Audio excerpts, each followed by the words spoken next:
Občina Brda se zaveda, da če hoče ta prostor napraviti prepoznaven, mora delovati na vseh področjih, življenja in vsekakor se zavedamo, da področje kulture je tudi zelo pomemben akter, kateri nekako dela prostor prepoznaven. Veste, da so nam pred nekaj leti, pred kratkim nekako ukradli poezija in vino v Medani, da smo se vrli Brici, sigurno s pomočjo tudi Goričanov, naših prvih sosedov in prijateljev, smo izumili nekaj drugega in ta stvar je tudi nekako zelo oživela. Prav res, letos že petič zasejemo Sanje v Brdih. Tokrat potekajo v Šmartnem, ki se bo 27. preobrazilo v pravljično vas. Že večer pozneje, 28. avgusta, bodo Sanje zaživele na gradu Dobrovo s številnimi eminentnimi gosti, potem pa sta dva večera namenjena prav Medani, pod Gradnikovo Murvo se bo sanjalo v družbi pesniških, glasbenih in pa drugih kulturnih gostov. Letošnje sporočilo nam je posodil prav Srečko Kosovel: odprite okna, odprite duri, novi človek prihaja. Prav gotovo, da je zanimiv ta mladinski festival filma, ki se dogaja v Medani. Tretje leto že pripravljamo ta mednarodni mladinski filmski festival. Udeležili se bojo, kot smo rekli, predvsem države iz področja Alpe Adria, torej imamo Italijo, Avstrijo, seveda naša Slovenija in so Poljaki kot gosti, zaradi tega, ker se to dogaja na v bistvu domačiji Urška in Nejke Klinec, kjer je registrirana pravzaprav kulturna ambasada Republike Poljske, in tako se trudimo vsako leto, da pokličemo, privabimo oziroma povabimo predvsem tudi Poljake. Imamo tu tudi svetovno znanega umetnika Zlatka Kavčiča, ki tudi se v zadnjem času zelo uveljavlja ali pa dokazuje tudi in privablja ljudi v Brda. To nam je še najbolj pomembno.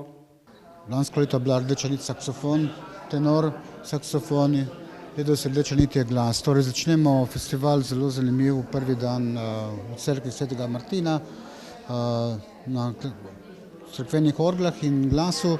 To je Michela Salvador in Stefano Masi, eden največjih improvizatorjev.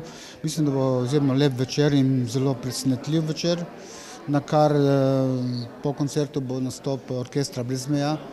To je ta ideja festivala, združitev mladih glasbenikov z Italije in slovenske strani. To je motiv in moto festivala. Torej, poudarek je na kreativnosti duše v danem trenutku. Jaz hočem, da glasbeniki tukaj pridijo, si pomešajo med sabo in ustvarjajo na odru v danem trenutku. Seveda, to je težka zadeva tudi za poslušalce, ampak vrednota je tukaj. V Brdih imamo tudi, kar celo vrsto, raznih društev, klubov, ki se s kulturo ubadajo. No in danes imamo tudi tu predstavnika pevskega zbora Srečko Kumar iz Kojska. Kot zbor, ki nosimo njegovo ime, v sodelovanju z vaško skupnostjo in zavodom Brda, spominjamo tega in bomo obeležili to z enim koncertom, predvidenim v 3 delih, na več lokacijah v Kojskem. 28 vinark, preko 70 vin, predvsem pa ritmi glasbe, zabave, plesa, pozitivne ženske energije bodo od 8 naprej v torek dvignili del Ljubljane na noge. Brez dvoma, da te naše vrle brike pripomorejo k temu in dodajo neki kamenček, ali pa celo bi rekel kamen v mozaiku v smislu prepoznavnosti Brd. Prvi namen današnjega večera je druženje žensk in vseh ljubiteljic in ljubiteljev vina. Drugi namen je promocija vina in tretji namen je dobrodelnost. Tu imamo tudi lastnika tega novega lokala, to bo tudi čudovita pridobitev. Jaz slučajno sem bil pred parmi dnevi povabljen v ta dvor in verjamete, kasneje, ko boste dol, boste imeli tudi vi kaj videti in kaj lepega reči o tem ambientu. Prav gotovo, da je to zelo zanimiv kamenček, ali pa bom rekel kar kamen v mozaiku ponudbe občine Brda. Zato tudi gospodu hvala lepa za, bom rekel, trud, ki so ga v 10 pa večjih letih vložili v ta zelo zanimiv projekt. Uvod v zgodbo ste slišali, tukaj vam pa predstavljam še akterje tega krasnega biserčka. To je ekipa, ki jo vežejo krvne vezi, in sicer 3 sestre, Zdenka, Zvonka in Klara.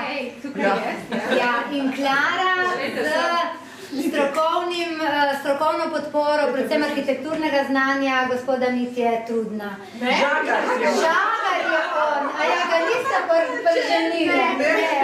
Jaz sem samo utrujen.